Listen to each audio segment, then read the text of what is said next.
દોસ્તો, સ્વાગત છે આપ સૌનું અમારી યુટ્યુબ ચેનલ ઉપર।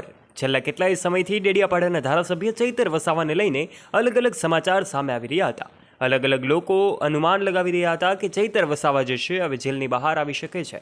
13 ઓગસ્ટના રોજ મોટી સુનાવણી જ્યારે હાઈકોર્ટમાં હાથ ધરવામાં આવી શકે એવી શક્યતાઓ જ્યારે સેવાઈ રહી હતી ત્યારે સૌ લોકોની નજર એમના ઉપર હતી કે હવે શું થશે। આખરે ડેડિયાપાડાના ધારાસભ્ય ચૈતર વસાવાને ન્યાય મળશે કે પછી હવે એમને ફરી કોર્ટના ધક્કાઓ ખાવા પડશે। હાઈકોર્ટમાં જ્યારે મોટી સુનાવણી હાથ ધરવામાં આવી શકે એવી શક્યતાઓ 13 ઓગસ્ટની છે ત્યારે હવે આજે ખબર પડી જશે કે એમની જામીન અરજી છે એ મંજૂર કરવામાં આવી છે કે ના મંજૂર।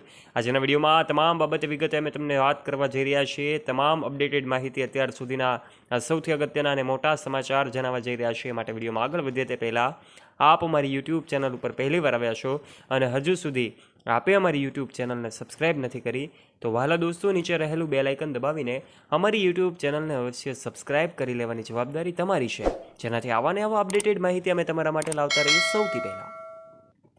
દોસ્તો, વાત કરીએ ડેડિયાપાડાના ધારાસભ્યની ધરપકડ ક્યારે કરવામાં આવી હતી અને ત્યારબાદની ઘટનાઓ જે છે આપણી સામે આવી હતી। આપણે જાણીએ છીએ 5 જુલાઈના રોજ ડેડિયાપાડાની પ્રાંત અધિકારીની ઓફિસમાં એમની બબાલ થઈ, એમનો વિડીયો સોશિયલ મીડિયા પર ફેલાયો અને ત્યારબાદ એમની ધરપકડ, એમનો વિડીયો સામે આવ્યો।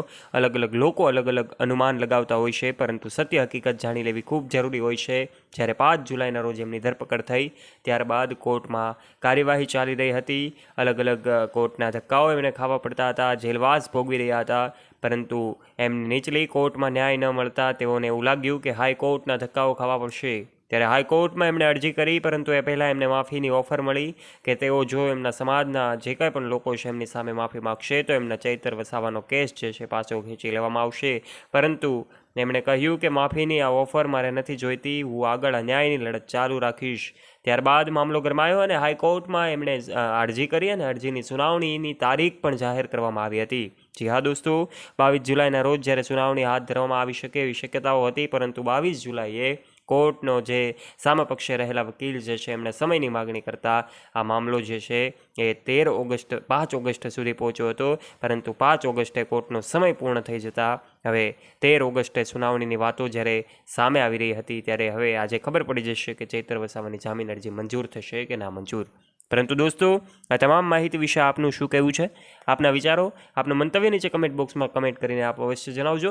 અને જો તમારી માહિતી અને જ્ઞાનમાં વધારો થયો હોય તો વિડીયોને લાઇક કરી દેજો, તમારા ફ્રેન્ડ્સ સાથે ગ્રુપમાં શેર કરવાનું ના ભૂલતા, તથા આવા ને આવા રસપ્રદ અને રોચક વિડીયોઝ નિહાળવા માટે આજે જ દોસ્તો આ નીચે રહેલું બેલ આઇકન દબાવીને અમારી યુટ્યુબ ચેનલને અવશ્ય સબસ્ક્રાઈબ કરી લેવાની જવાબદારી તમારી છે।